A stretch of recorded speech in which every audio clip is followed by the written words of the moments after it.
पठन्ति ते भूरिदा जनाः। हे श्याम सुंदर, तुम्हारी कथा अमृत के समान है।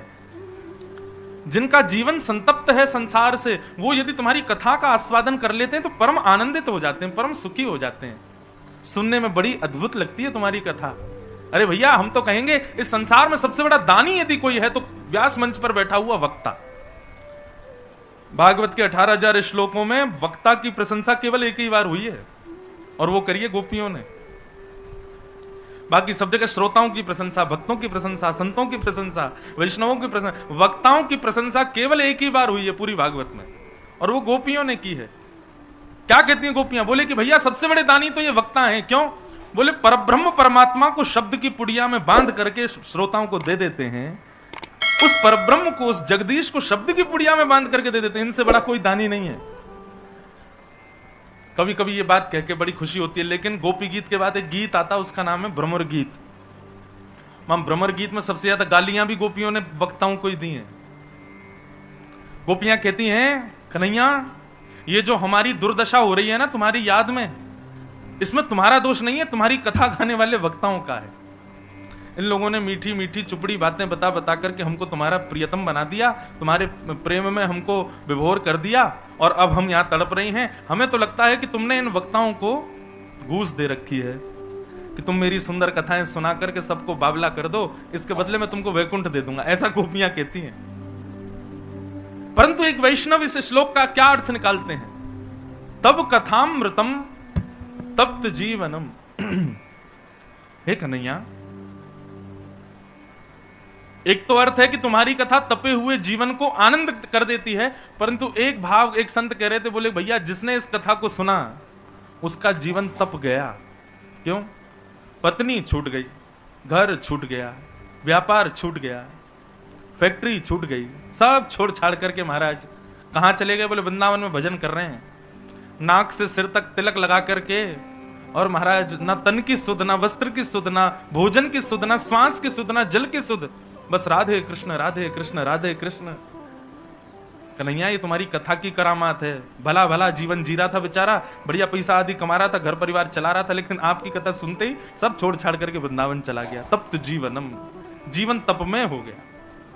पर एक बात बताएं बंधुओं, जब आप किसी नैष्ठिक भक्त को देखते हो और देख करके सोचते हो इतना ये कैसे जी सकता है ऐसे, ना भोजन की सुध, ना वस्त्र की सुध, ना परिवार की सुध, ना काम की सुध, बस दिन रात भजन भजन करता है, ये कैसे जीता होगा ऐसे? वास्तव में हम संसारी हैं, इसीलिए हमको लगता है कि ये कैसे जी रहा होगा। पर उसकी स्थिति वो जाने, वो ब्रह्म सुख से भी ज्यादा सुखी है। ब्रह्मा भी इतना सुखी नहीं होगा जितना सुखी वो इस वक्त घूम रहा है। उसकी सुख की गणना ब्रह्मा भी नहीं कर सकता। हम संसारी हैं, इसीलिए हमें लगता है कि ये कैसे जी रहा होगा। भक्ति की रति, भक्ति की रीत ऐसी है। मीराबाई को सब समझाते थे, तेरे को क्या कमी है मीरा, राजकुल में जन्मी, राजकुल में ब्याह हो रहा है, सब तो संपत्ति सब छोड़ छाड़ के तू क्यों ये बार बार बैरागन बनी घूमी रहती है? पर भैया ये बात पक्की तरीके से मान लीजिए, आपके मेरे चाहने से हम भक्त नहीं बन सकते।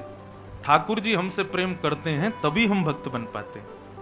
मीराबाई चाह करके एक राजकुल में जन्म लेकर के सारे उपभोग हैं उनके पास, मीराबाई के पास कोई कमी नहीं है, फिर भी गिरधर नागर को क्यों बचती है? क्योंकि गिरधर नागर उससे प्रेम करते हैं।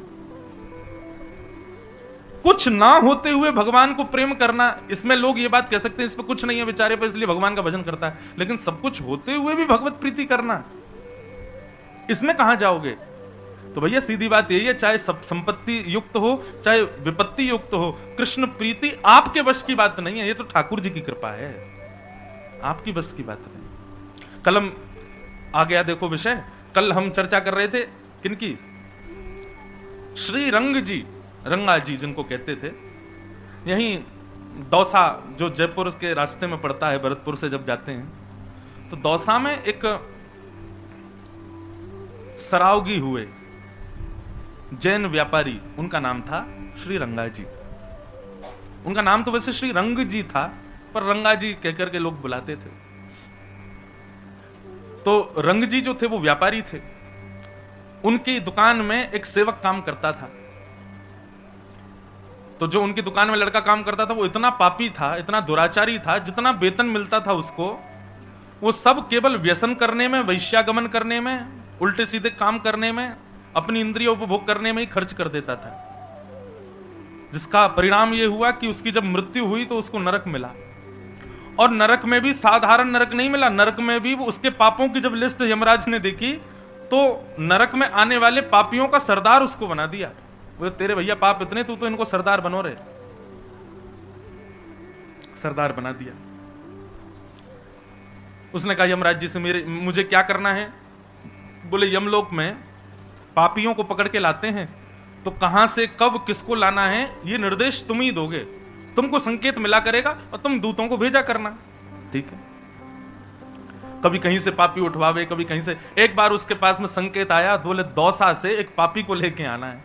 जैसे उसने दौसा नाम सुना, बोले अरे दौसा तो मेरी जन्मभूमि है, यहां मैं किसी दूत को नहीं भेजूंगा, यहां तो मैं ही जाऊंगा, अपने परिवार को देखे आऊंगा, और जिन सेठ जी ने मुझे धन देकर के मेरे सारे व्यसन पूरे किए उनको भी देखे आऊंगा। तो वो पापी दौसा खुद आया एक पापी को लेने। उसने सोचा अभी समय है, उसकी मृत्यु 3:30 बजे होनी है, अभी तो 2 ही बजे हैं, तब तक क्या करें? बोले चलो सेठ जी को थोड़ा समझाए आते हैं। और वो सेठ जी के पास गया तो दुकान में कभी कोई वस्तु गिर जाए, कभी कुछ गिरे, तो उन्होंने कहा ये हो क्या रहा है? इतने में ही वो प्रकट हो गया। प्रकट हो तो सेठ जी बोले अरे भाई तेरी तो मृत्यु हो गई, तू कहां से आ गया? बोले रंग जी मैं तो आपको धन्यवाद देने आया, आपने मुझे बहुत वेतन दिया, मैंने आपका नमक खाया, परंतु आपके द्वारा मिले हुए धन से मैंने सारे गलत काम ही किए, और उसका परिणाम यह कि मृत्यु के बाद में मुझे नरक मिला। रंग जी बोले भैया हमने तो तेरे नाम के नीचे स्वर्गीय लिखवाया था, हमें नहीं पता तू नरकीय बना है। बोले नरक तो मिला, लेकिन नरक में भी यमराज जी ने मुझे पापियों का सरदार बना दिया है, मैं इतना बड़ा पापी निकला। बोले भैया अच्छा, और? बोले और कुछ नहीं, मैं तो बस आपको थोड़ा समझाने आया हूं। क्या समझाने आए हो? बोले मुझे सब पता है कि आप भी कभी कभी घपला करते हो अपने व्यापार में, आप भी कभी कभी जो है लोगों को मूर्ख बनाते हो। बोले हाँ भैया अब तुम तो जानते हो व्यापार में करना पड़ता। बोले नहीं, इतना सा भी पाप आपने यदि किया रंग जी, तो फिर सोच लेना आपको भी नरक आना पड़ेगा, और वहां मेरे हाथ से ही सोटे खाने पड़ेंगे। और तब आप यदि कहोगे कि अरे तू तो मेरी दुकान का नौकर था, मुझे मत मारे, तो मैं सुनूंगा नहीं फिर आपकी, क्योंकि यहां आप बड़े थे, मैं छोटा था, नरक में मैं बड़ा हूं, आपसे ज्यादा पापी हूं ना, आपका स्वामी रहूंगा। तो मैं तो केवल आपको समझाने आया हूं कि भैया नरक मत आना, बहुत गंदी जगह है, और नरक से यदि बचना है तो सुधर जाइए। जब ये प्रसंग में पढ़ रहा था ना बंधुओं, तो मन में एक आनंद सा प्रकट हुआ कि मतलब मानो श्री रंग जी को बचाना था, इसलिए ठाकुर जी ने सारी लीला की। नहीं तो रंग जी वही घपले की तरह अपना पूरा व्यापार करते रहते और एक दिन खुद भी नरक चले जाते। लेकिन ठाकुर जी कभी कभी किसी किसी को सांकेतिक रूप से बचाते हैं, उसके बाद भी व्यक्ति नहीं बचता तो ये उसकी जिम्मेवारी है। परंतु बंधुओं देखो, सांकेतिक रूप से किसी किसी को नहीं, सबको बचाते हैं ठाकुर जी। भरतपुर में कुछ हो गया, आप सबको पता चला कि भाई ऐसा ऐसा हो गया, तो एक प्रकार से आप सब सावधान हो जाते, वाले हम सावधान रहे, हमको ऐसा नहीं करना है। जब किसी की मृत्यु होती है ना बंधुओं, तब हम सबको संकेत मिलता है। इसने बढ़िया घर बनाए, खूब धन कमाया, खूब व्यापार किया, खूब गाड़ियां खरीदी, सब कुछ किया इसने जीवन में, लेकिन आज इसकी गति देखो, 4 लोगों के कंधे पर चढ़ करके जा रहा है। राम नाम सत्य है, गोविंद नाम सत्य है, कृष्ण नाम सत्य है। इसके लिए धन प्रायोरिटी था, इसके लिए घर परिवार सब कुछ प्रायोरिटी था, लेकिन आज इसके साथ कुछ भी नहीं जा रहा है, केवल राम का नाम बोलते हुए 10-15 लोग जा रहे हैं। उसी समय संकेत मिलता है, ये राम नाम सत्य है। हम क्यों बोलते हैं किसी की मरने पर, किसी की मृत्यु पर राम नाम सत्य क्यों बोला जाता है? बोलते तो सब हैं, लेकिन आज तक किसी ने पूछा नहीं कि क्यों बोलते हैं। जितने लोग जिंदे चल रहे हैं उनको सावधान किया जाता है, भैया धन सत्य है ना, परिवार सत्य है, बोले ना, पत्नी सत्य है नहीं, बच्चे सत्य है नहीं, सब कुछ था इसके पास, लेकिन देखो पीछे घूम करके कुछ भी साथ नहीं जा रहा है। सब लोग एक ही नाम बोलते हुए जाते हैं, क्या? केवल राम नाम सत्य है। इसलिए भैया जितने जीवित लोग हो अब सावधान हो जाओ, थोड़े से संभल जाओ, सुधर जाओ, अब राम के नाम का आश्रय ले लो। इसलिए राम नाम सत्य बोला जाता है। पूरे नगर में बोलते हुए जाते हैं, जितने जीवित लोग हैं भैया घर के अटारियों से जो देख रहे हैं, सब सावधान हो जाओ। केवल राम नाम सत्य है, इसके साथ कुछ भी नहीं जा रहा है, केवल राम का नाम जा रहा है, सब राम आश्रित हो जाओ। अब होता क्या है, 2-4 दिन तक के लिए तो लोगों में वैराग्य आता है, उसको बोलते हैं मरकट वैराग्य। कौन सा वैराग्य? मरकट वैराग्य। एक होता शमशान वैराग्य, एक होता मरकट वैराग्य। ये शमशान वैराग्य कैसा होता है, किसी की मृत्यु के बाद 2-3 दिन तक रहता है। संसार बड़ा भैया ऐसा ही है, कल मेरे संग गया था, चाय पी रहा था रात में, बढ़िया था, बिल्कुल कुछ कर ही नहीं रहा था, क्यों कह रहा था बेटी पढ़ के आ गई, उसका ब्याह करना है, सब करूंगा, देखो क्या भगवान की रीति, देखो सुबह ही चला गया। ऐसा वैराग्य सब लोगों के भीतर आता है जब किसी की मृत्यु होती है, लेकिन फिर भी संभलते कितने लोग? 4 दिन का वैराग्य, उसके बाद सब लोग वही करने लग जाते हैं जो वो करके गया है। संकेत हम सबको दिलाते हैं ठाकुर जी, पर हम संभलते नहीं। भगवान ने धन्ना जी वो दूत गया और जाकर के बोले कि रंगा जी आप संभल जाओ, ये गपलाबाजी सब बंद कर दो, नरक आना पड़ेगा नहीं तो आपको। रंगा जी ने पूछा, तेरा परिवार भी रहता है यहां पर, तू सबको छोड़ केवल मुझे ही ज्ञान देने क्यों आया? बोले क्या पता ठाकुर जी की शायद इच्छा होगी, जब मैंने सुना कि दौसा से किसी को लाना है तो मैंने सोचा आपको बता चलूं कि संभल जाओ। बोले क्या, किसको लेने आए हो? बोले एक बंजारा रहता है 3री गली नंबर में। बोले हाँ, वो भी बड़ा दुष्ट है, मेरे जैसा ही पापी है। अच्छा, उसको बनाया पापी मैं नहीं था, मेरे संगी रहता था वो, उसी को लेने आया हूं। बोले वो तो बढ़िया घूम रहा है, उसको तो कुछ नहीं। बोले नहीं, वो अभी बैलगाड़ी लेके जाएगा, उसको बैल पागल हो जाएगा और बैल जो है सींग मारेगा, उस सींग के हृदय में जाते ही उसकी मृत्यु हो जाएगी, उसके सींग पे जाके मैं बैठूंगा, अभी समय हो गया। इतने में ही वो गया, सामने से देखा वही बंजारा आ रहा था, उसका बैल अचानक से पागल हुआ, बैल को संभालने के लिए जैसे ही आगे आया तो बैल ने अपना सींग मारा, उसका हृदय विदीर्ण हो गया और उसकी मृत्यु। बस ये दृश्य देखते ही रंग जी तो संभल गए। उसी दिन से उन्होंने अपना भजन बढ़ा दिया और इतना भजन किया, इतना भजन किया, तुरंत गुरु आश्रित हो गए। श्री रामानंदाचार्य जी के वंश शिष्य परंपरा में जाकर के उन्होंने दीक्षा ले ली। व्यापार करते थे लेकिन कृष्ण नाम, राम नाम और भगवत नाम गाते हुए करते थे। छल कपट बाजी ये सब कुछ छोड़ दिया उन्होंने। और एक बात बताएं, भक्ति यदि परिपूर्ण रूप से जीवन में आएगी ना तो सब छोड़ना नहीं पड़ेगा, ये छल कपट बाजी सब अपने आप छूट जाएगी। जो भक्ति युक्त नहीं है उसको समझाना पड़ता है कि भाई ये गलत काम है, इसको छोड़ दो। भक्ति युक्त होते ही छोड़ना नहीं पड़ेगा, अपने आप छूटेगा। मैं अपनी कथाओं में कहा करता हूं, नित्य तिलक लगाने वाला व्यक्ति, नित्य हाथ में कंठी माला रखने वाला व्यक्ति, नित्य धोती पहनने वाला व्यक्ति, उसको भगवान मिलेंगे ये जरूरी नहीं, पर गलत कामों से अपने आप बचता हुआ चला जाएगा। ये तिलक, ये कंठी माला, ये स्वरूप, ये बचाता है दूषित कर्म करने से। बाहर लगी हो यदि गोलगप्पे की दुकान, आप जाके खा सकते हो, मैं नहीं खा सकता। मैं यदि गोलगप्पे की दुकान पर खड़ा भी हो गया, 4 लोग खड़े और हो जाएंगे, गोलगप्पे वाला भी सोचेगा आए आए पंडित जी गोलगप्पे खाओगे, क्यों? स्वरूप से ही उसको लगेगा कि ये कैसे आ सकते।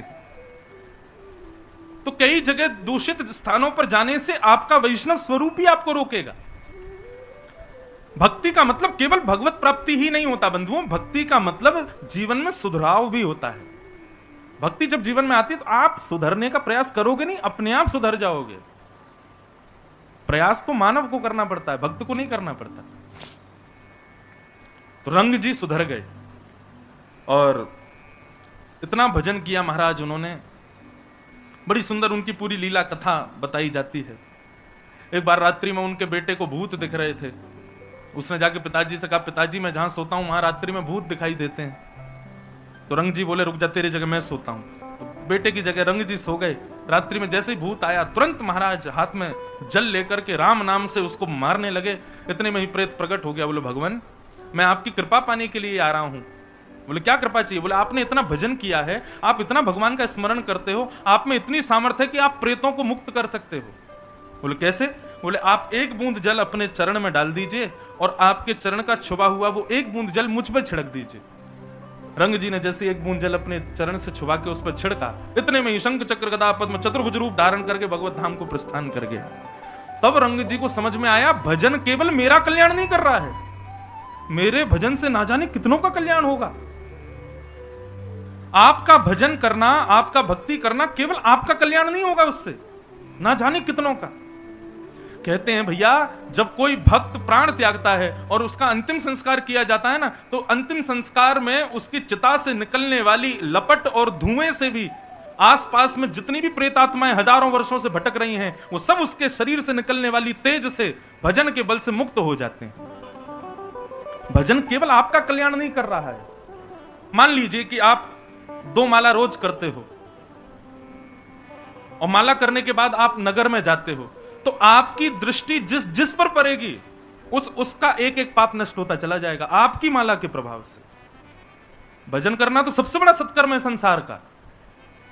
हम क्यों कहते हैं कि भाई संतों को प्रणाम करो, संत एक बार हमारे घर आ जाएं, संतों की दृष्टि हम पर पड़ जाए? क्यों? क्योंकि उनका भजन इतना है, उनकी दृष्टि मात्र से हमारा कल्याण हो जाने वाला है।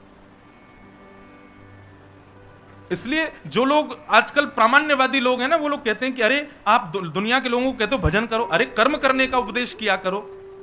मैंने कहा भाई अभी इस फिलॉसफी को तुम जान नहीं पाओगे।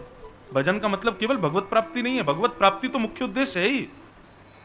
मेरे पूज्य नाना जी पंडित श्री कृष्णलाल शास्त्री जी, वो भी भागवत के वक्ता थे, इतनी सुंदर बात कहते थे। वे कहते, लाला तेरे पिताजी, तू या फिर मैं, हम लोग भागवत के वक्ता बने हैं, इसमें पता है हमारे पूर्व जन्म का कितना पुण्य है? मैंने कहा नाना जी कितना पुण्य है? बोले लाला, श्री सूरदास जी, मीराबाई, तुलसीदास, रैदास, ये सब भक्त, ये कभी राह पे चल रहे होंगे और उसी राह से पूर्व जन्म में मैं, तू, हम लोग भी साधारण मानव की तरह घूमते हुए जा रहे होंगे, और तभी सूरदास, तुलसीदास, मीराबाई जैसे भक्तों ने हमको एक बार देख लिया होगा। उनकी एक बार दृष्टि का यह प्रभाव हुआ कि अगले जन्म यानी कि इस जन्म में हम वक्ता बन करके आए। हम पर ठाकुर जी की इतनी कृपा है कि हम उनकी कथा सुना पा रहे हैं। केवल इतना पुण्य है कि एक भक्त ने हमको पूर्व जन्म में देखा और उसका परिणाम यह हुआ कि इस जन्म में हम भगवत वाणी सुना पा रहे हैं। तो नाना जी ने यह बात मुझे बताई तो मेरे रोए रोए खड़े हो गए। बोले कि उनकी चरण सेवा तो बहुत दूर की बात है, उनकी सेवा, उनकी चरण सेवा, उनका सत्संग हमने नहीं सुना होगा, बस राह चलते ऐसे ही गलती से उनकी दृष्टि हम पर पड़ गई होगी, उसका परिणाम है ये।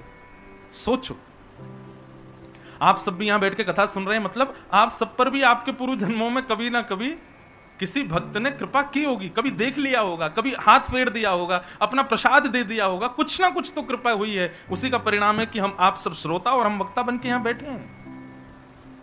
इसलिए भैया भजन करना प्रारंभ करो, ठाकुर जी का नाम गुणगान करना प्रारंभ करो। क्यों?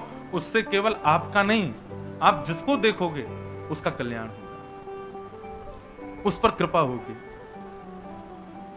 सत्संग का मतलब केवल प्रवचन सुनना नहीं होता, सत्संग का मतलब जो भजन करे हम उसके संग रहें, उसका प्रभाव हम पर पड़ेगा। तो श्री रंग जी ने जब ये देखा तो देख करके बड़े आनंदित हो गए। बोले जय हो भैया, हमारे भजन से इतना कल्याण हो रहा है प्रेतों का। इस प्रकार रंग जी का चरित्र सुनाया गया। तो ये मैंने चरित्र क्यों सुनाया कि भैया 2-3 बातें इससे प्रमुख हैं। पहली बात, भगवान कई बार दूसरों के साथ ऐसी लीला करते हैं, हमको वो दिख जाती है, मानो ठाकुर जी हमको सावधान करना चाह रहे हैं। दूसरी बात ये समझ में आई कि जो भगवत भजन हमारे मन में प्रकट हुआ, ये हमारे आपके चाहने से नहीं हुआ है, ठाकुर जी के चाहने से हुआ। तीसरी बात ये समझ में आई कि भगवत भजन से केवल आत्म कल्याण नहीं होता। हम जिसको देखते हैं, हम तिलक लगा के घूमते हैं, हमारे तिलक वाले स्वरूप को जो देखता होगा उसके ऊपर कोई ना कोई कृपा तो होती होगी। ऐसा नहीं कि हम में कोई कृपा है। ये वैष्णव तिलक जो है ना, इसको देखने से उसके हृदय में क्षण भर के लिए भगवत भाव तो प्रकट होता होगा ना, उसी से कल्याण हो जाता होगा। इसलिए वैष्णव बनो, भक्त बनो, ठाकुर जी का नाम गुणगान करो, उससे सबका कल्याण होता है, केवल आत्म कल्याण की बात नहीं है। तो भगवान ने इस प्रकार अपनी संपूर्ण ब्रज की लीला को करते हुए धामना स्वेन सदा निरस्त कुहकम सत्यम परम धीमहि, ऐसे परम सत्य को हम प्रणाम करते हैं। तो मैं निवेदन कर रहा था, भागवत का और हमारा प्रारंभ एक जैसा है, जन्म से प्रारंभ है, पर हमारा विश्राम हम सोचते हैं कि मृत्यु पर है। पर भागवत कहती है परम विश्राम तब मानो जब श्री गिरिराज जी की शरण में चले जाओ, जब श्री राधा रमण जी के शरणागत हो जाओ, जब श्री ठाकुर जी के शरणागत होता हो, तब समझना कि हाँ अब तुम्हारे लिए संसार विश्राम। पर संसार के रह नहीं पाएंगे, संसार के हो नहीं पाएंगे। संसार में फिर हमको अभिनय करना पड़ेगा केवल रहने का। नियम निभाने का, जीने का, माता पिता भाई बंधु बुआ फूफा इन सबके साथ केवल एक अभिनय सा करना पड़ेगा हमको, और वही जीवन है बंधु, अभिनय ही तो करना है। वास्तव तो केवल श्री गोपाल जी।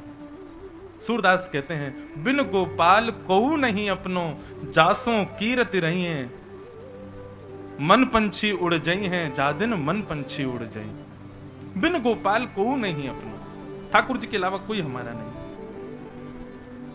तुम हमारे थे प्रभु जी, तुम हमारे हो, तुम हमारे ही रहोगे, ओ मेरे प्रिय।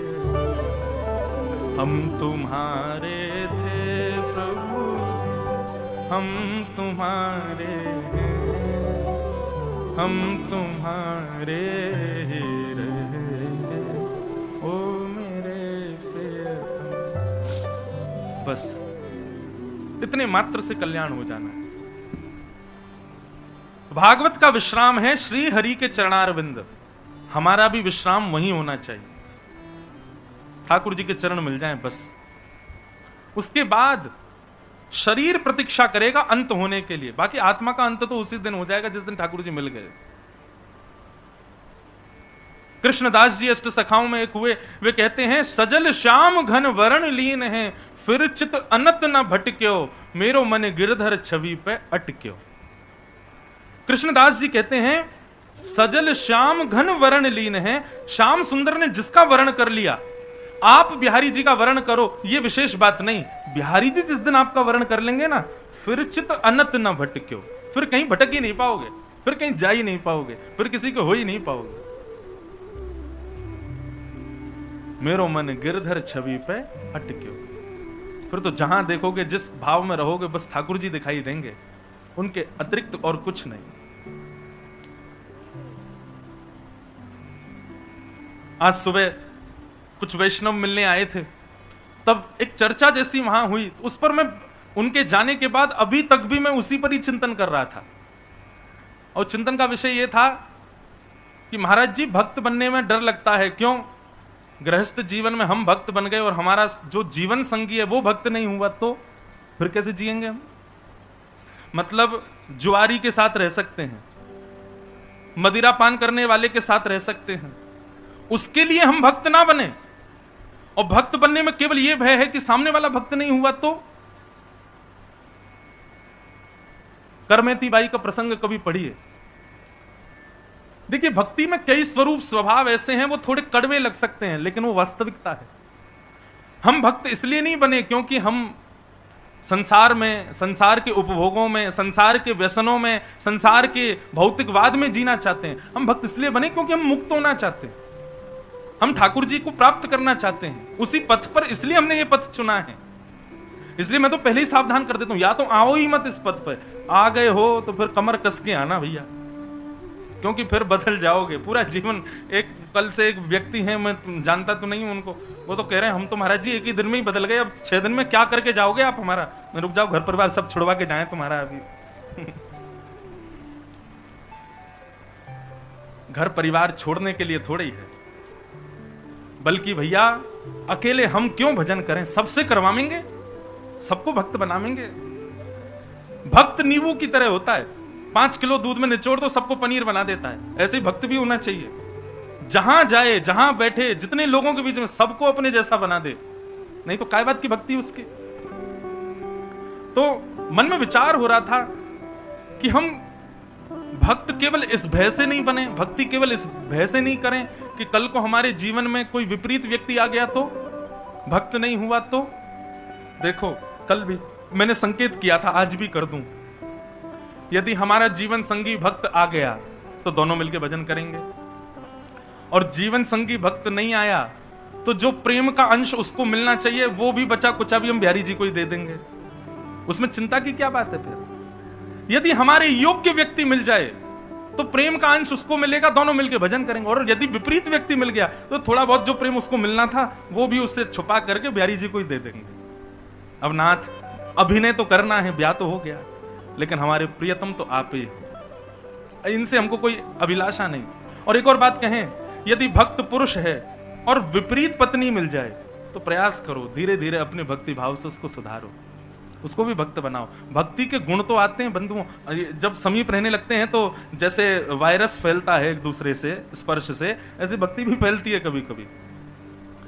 तो प्रयास, अब ये समझ लो कि तुम्हारा जीवन ही यही है कि तुम्हारा उद्धार तो हो गया, तुम भक्त बन गए, अब इसका और करना है, इसको और बनाना है। लेकिन उसके बाद भी ना बने तो फिर छोड़ो उसको राम भरोसे, उसके हिस्से का जो प्रेम है वो भी ठाकुर जी को ही दो, फिर बस अपना जीवन व्यतीत करो। अब देखो, अब ऐसे तो हम पर चरित्र आते जाते हैं मन में।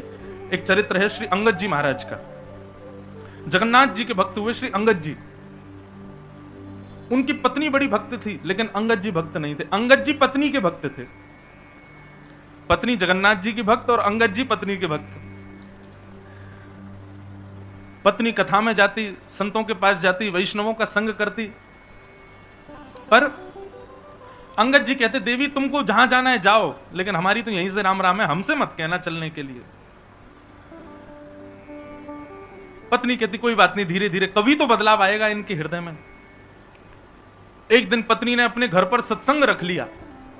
अंगद जी महाराज किसी राजसभा, राज दरबार के सिपाही थे, ऊंचे पद पर थे।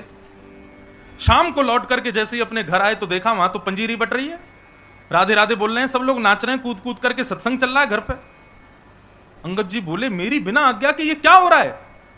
उसने जाकर के चिल्लाना बरसना शुरू कर दिया संत महात्मा वैष्णवों पे। बोला कहां चले आए हो, ये क्या कर रहे हो? बोले भैया कथा हुई है, पंजीरी बट रही, लो तुम भी पाओ। पात्र वात्र सब दूर फेंक दिए। किससे पूछ के कथा हुई यहां पे? पत्नी बोली मैंने बोला इनको, आप शांत हो जाइए, ये मेरे गुरु जी हैं, आज सुंदर पर्व था तो हमने घर पर सत्संग रख लिया। सुनिए आप सब लोग तुरंत जाओ यहां से, ये मेरा घर है, मेरी अनुमति के बिना ये कोई धर्मशाला नहीं चले आए मुंह उठा के, जाओ चलो निकलो यहां से। सब भक्त बेचारे वहां से चले गए। पत्नी मन में विचार करने लगी, ये कभी भजन नहीं करते, कथा नहीं सुनते, मैंने सब सहा, लेकिन मैं करती हूं उससे इनको दिक्कत क्यों? और मेरे गुरुदेव भजनानंदी सब लोग आए घर पर, ठीक है 10 मिनट के लिए अच्छा नहीं भी लग रहा तो मुस्कुरा ही देते, उनके जाने के बाद मुझसे कहते, उनके बीच में इतना क्रोध।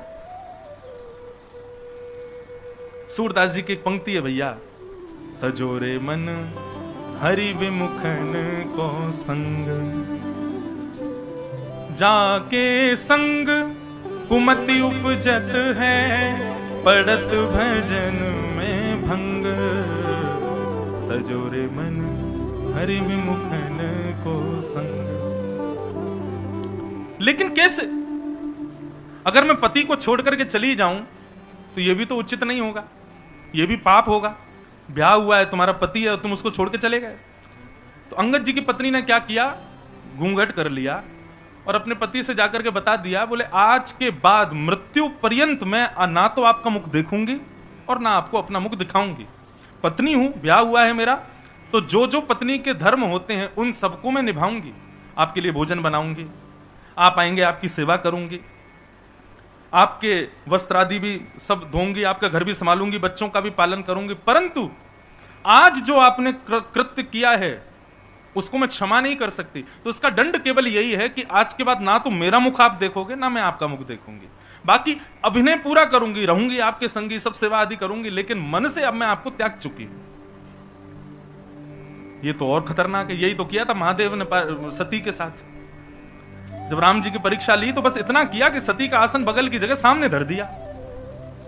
तुम मेरी मां का रूप धारण कर चुकी हो, अब मैं पत्नी नहीं मान सकता तुमको, रहो हमारे साथी, लेकिन मन से हमने आपका त्याग कर दिया।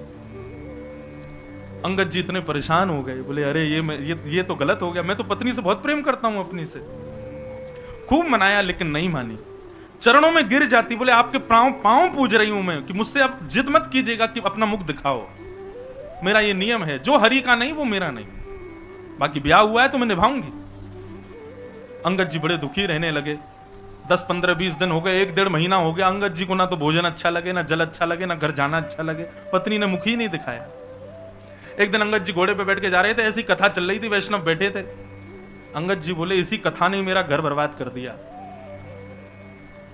ऐसा क्या मिलता है कथा में, जरा सुनूं तो सही में। जाके घोड़ा अपना बांध दिया, जाके बैठ गए पीछे, और पीछे बैठे बैठे जब उन्होंने कथा सुनी तो जो उनका विषाद था ना पत्नी के विरह का, वो विषाद उसको भूल गए, उनके मन से वो विषाद चला गया। मानो उनको ऐसा लगा कि अभी तक तो मैं जिया ही नहीं, ये जो चंद मिनट मैं कथा में बैठा हूं, मैं जीवित अभी हुआ हूं। उनको आज जैसी अनुभूति हुई ऐसी पहले कभी नहीं हुई थी। अंगद जी को बहुत अच्छा लगा। अंगद जी ने वहां किसी व्यक्ति से पूछा, भैया ये कथा कितने बजे शुरू होती है? बोले इतने बजे शुरू होती है। अच्छा ठीक है। अगले दिन अंगद जी समय से आ गए, समय से आकर के बैठ गए, कथा सुनी। 2-3 दिन तक बड़े भाव से कथा सुनी। उसके बाद में अंगद जी आए तो देखा ना तो श्रोता ना वक्ता। बोले किसी से पूछा, भैया यहाँ कथा हो रही थी, कहाँ हुआ? बोले कल 7 दिन हो गई कथा, विश्राम। अच्छा तो 7 ही दिन की होती है? बोले हाँ। भैया उन व्यास जी का पता दे दो जो आए थे अभी। किसी ने पता दिया तो अंगद जी उसके घर पहुंच गए। व्यास जी से जाके बोले, आपने, वैसे तो आप जैसे ही एक व्यास जी, उन्होंने मेरा घर उजाड़ दिया, लेकिन अब मुझे पता चला कि मेरी पत्नी को घर कथा से प्रीति क्यों। महाराज आपकी अगली कथा कहाँ होगी, मैं पूरी सुनना चाहता हूं। व्यास जी ने बताया तो अंगद जी वहां पहुंच गए। अब तो वहां जाकर के उन्होंने पूरी कथा जब सुनी, अब तो उनको और प्रीति हो गई। पहले दिन पीछे बैठे, बीच में आ गए, अगले दिन थोड़े और आगे आ गए। अब तो वो सबसे आगे कोने में बैठ जाएं और नेत्र बंद करके 4 घंटा पूरी कथा सुने। एक बार उसी नगर में कथा हुई जहां अंगद जी रहते थे। अंगद जी महाराज कथा सुनने के लिए गए। जैसे ही कीर्तन प्रारंभ हुआ तो भाव विभोर नेत्रों में खड़े होकर नृत्य करने लगे। वहीं पत्नी भी बैठी थी कथा में दूर। पत्नी ने भी कीर्तन सुना। कीर्तन सुनते हुए जैसे ही दृष्टि पड़ी, बोले ये नाच कौन रहा है? और जैसे ही मुखमंडल देखा, बोले अंगद जी, ये मेरे पतिदेव यहाँ नृत्य कर रहे हैं कथा में। आंखें मीड़ करके देखा, बोले कहीं कोई स्वप्न तो नहीं है, मेरे पतिदेव का कथा से कब से संबंध हो गया। उस दिन चले गए। दूसरे दिन पत्नी ने फिर गौर किया तो देखा अंगद जी तो भाव विभोर नेत्रों से सजल अश्रु बह रहे हैं, भाव से कथा सुन रहे हैं। किसी से पूछा पत्नी ने, बोले इनको जानते? बोले हाँ ये अंगद जी हैं, अरे बड़े रसिक हैं, वहां कथा में भी आए थे, उस कथा में भी आए थे। भैया ये तो हर कथा में आते हैं और बड़े भाव से कथा सुनते हैं। पत्नी बोली अब ये हरि सन्मुख हो गए हैं, बड़ी कृपा कथा की हो गई कि हमारे पति को भी अपनी ओर ले लिया। आज जैसे ही अंगद जी कथा सुन के घर लौटे तो पत्नी ने अपना घूंघट ऊपर कर रखा था। अंगद जी महाराज आते ही बोले, देवी मैं आ गया हूं, घूंघट कर लो। पत्नी बोली नहीं, अब घूंघट की जरूरत नहीं है। क्यों? बोले क्योंकि अब आप हरि सन्मुख हो गए हो, अब आपको कथा से, सत्संग से, ठाकुर जी से प्रेम हो गया है। तो आप जब परिवर्तित हो गए तो मैंने भी अपना नियम तोड़ दिया कि अब आज के बाद मैं आपसे मुख नहीं छुपाऊंगी। लीजिए, देख लीजिए मेरा मुखमंडल।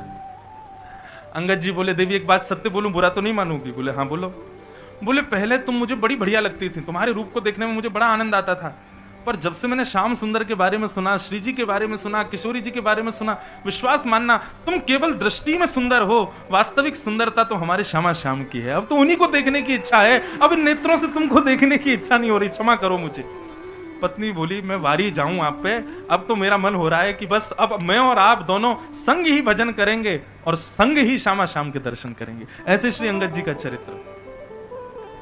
आगे और भी बहुत बड़ा चरित्र है, फिर किसी दिन सुनाऊंगा।